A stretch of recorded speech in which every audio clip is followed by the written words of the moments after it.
എനിക്ക് എല്ലാ ആൻസേഴ്സും അറിയായിരുന്നു, പക്ഷെ സമയം തികഞ്ഞില്ല. Time management tips to finish exam on time.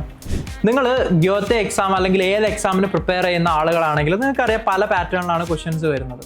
അപ്പോൾ ഇവിടെയാണ് ശരിക്ക് നിങ്ങളുടെ പ്രാക്ടീസിൻ്റെ അല്ലെങ്കിൽ എക്സാം പ്രിപ്പറേഷൻ്റെ ഇമ്പോർട്ടൻസ് വരുന്നത്.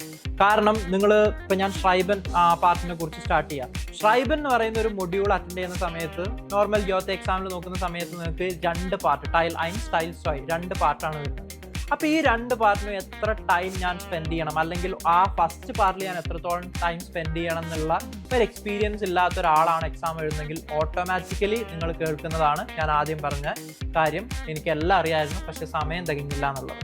അപ്പോൾ ഇവിടെ നിങ്ങൾ ശ്രദ്ധിക്കേണ്ട എന്താണെന്ന് വെച്ച് കഴിഞ്ഞാൽ റെഗുലർ പ്രാക്ടീസ് ചെയ്തിട്ട് നിങ്ങൾ എത്ര ടൈം ഞാൻ ഫസ്റ്റ് പാർട്ടിന് സ്പെൻഡ് ചെയ്യണം, സെക്കൻഡ് പാർട്ടിന് സ്പെൻഡ് ചെയ്യാവും എന്നുള്ളത് പ്രോപ്പർ മാനേജ് ചെയ്യുക. അവിടെ നിങ്ങൾ ഇപ്പോൾ ഫോർ എക്സാമ്പിൾ ഞാൻ ഫസ്റ്റ് പാർട്ടിന് ഞാൻ ഏകദേശം എടുക്കുന്ന ½ ആൻ അവർ ആണ്, സെക്കൻഡ് പാർട്ടിന് എടുക്കാൻ ഉദ്ദേശിക്കുന്ന ½ ആൻ അവർ ആണെന്നുണ്ടെങ്കിൽ അതൊരിക്കലും 31-32 മിനിറ്റോ ഞാൻ ഫസ്റ്റ് പാർട്ടിൽ യൂട്ടിലൈസ് ചെയ്യാതിരിക്കുക. സെക്കൻഡ് പാർട്ടിലും എന്ത് ചെയ്യുക, ആ ഒരു ടൈം ലിമിറ്റ് ബ്രേക്ക് ചെയ്യാതിരിക്കുക. അപ്പോൾ ഈ ഒരു കാര്യം നിങ്ങൾ പ്രോപ്പർലി ശ്രദ്ധിക്കുക. നിങ്ങൾക്ക് ടൈം ഇവിടെ പ്രോപ്പർലി മാനേജ് ചെയ്യാൻ പറ്റണം. അപ്പോൾ ഇതെങ്ങനെ പ്രോപ്പറായിട്ട് മാനേജ് ചെയ്യണം എന്നുള്ളതിൻ്റെ കുറച്ച് ടിപ്സുകൾ പറഞ്ഞുതരാം.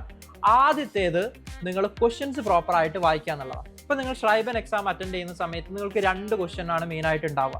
അപ്പോൾ ഈ 2 ക്വസ്റ്റ്യനും നിങ്ങൾ പ്രോപ്പറായിട്ട് വായിച്ച് നോക്കിയിട്ട് ഏത് ക്വസ്റ്റ്യൻ ആണോ നിങ്ങൾക്ക് ഈസി ആയിട്ടുള്ളത് അത് നിങ്ങൾ ഫസ്റ്റ് ചൂസ് ചെയ്യുക. ഇതാണ് നിങ്ങൾ ചെയ്യേണ്ട ഫസ്റ്റ് സ്റ്റെപ്പ്.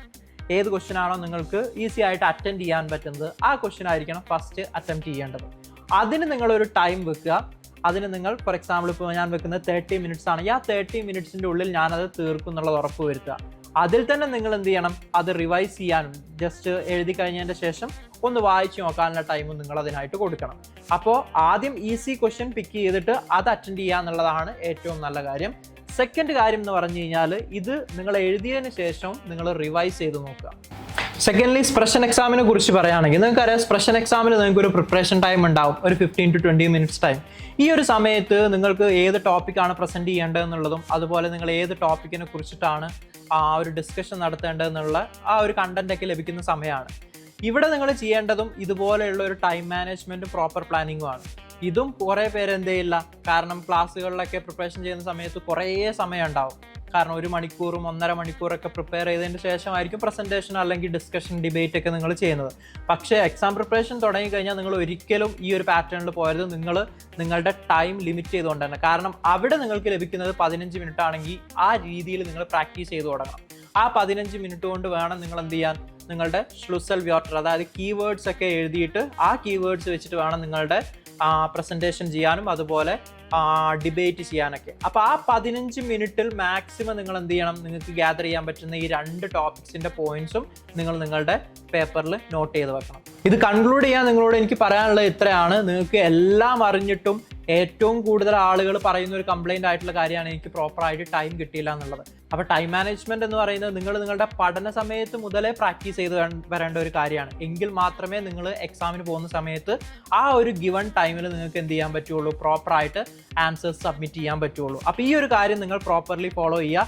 എനിക്കറിയാം ഇത് കുറേ ആളുകൾ സീരിയസ് ആയിട്ട് എടുത്തിട്ടേ ഉണ്ടാവില്ല, അതുപോലെ ഈ ടൈം വെച്ചിട്ട് പ്രാക്ടീസ് ചെയ്യാറും ഉണ്ടാവില്ല. കുറേ ആളുകൾ ചെയ്യുന്ന മിസ്റ്റേക്കും അത് തന്നെയാണ്. പഠിക്കുന്ന സമയത്ത് എന്ത് ചെയ്യും, 40-50 മിനിറ്റൊക്കെ എടുത്തിട്ട് ആ ഒരു മെയിലൊക്കെ എഴുതുന്നത്. പക്ഷേ അത് കംപ്ലീറ്റ്ലി നിങ്ങൾ അവോയ്ഡ് ചെയ്യുക. പഠിക്കുന്ന സമയത്ത് തന്നെ ഇത്ര ടൈമിൻ്റെ ഉള്ളിൽ ഞാൻ തീർക്കും, അല്ലെങ്കിൽ അത് തീർക്കാനുള്ള പ്രാക്ടീസ് ഞാൻ ചെയ്യുന്നുള്ള ഉറപ്പോടുകൂടെ തന്നെ പഠിച്ചു തുടങ്ങുമ്പോഴേ എന്ത് ചെയ്യുക, ടൈം ലിമിറ്റ് വെച്ചിട്ട് വേണം നിങ്ങൾ ആൻസർ ചെയ്യാനായിട്ട്. സോ ഇത്തരത്തിലുള്ള ഇൻഫോർമേറ്റീവ് വീഡിയോസിനായിട്ട് നമ്മുടെ ചാനൽ സബ്സ്ക്രൈബ് ചെയ്യുക.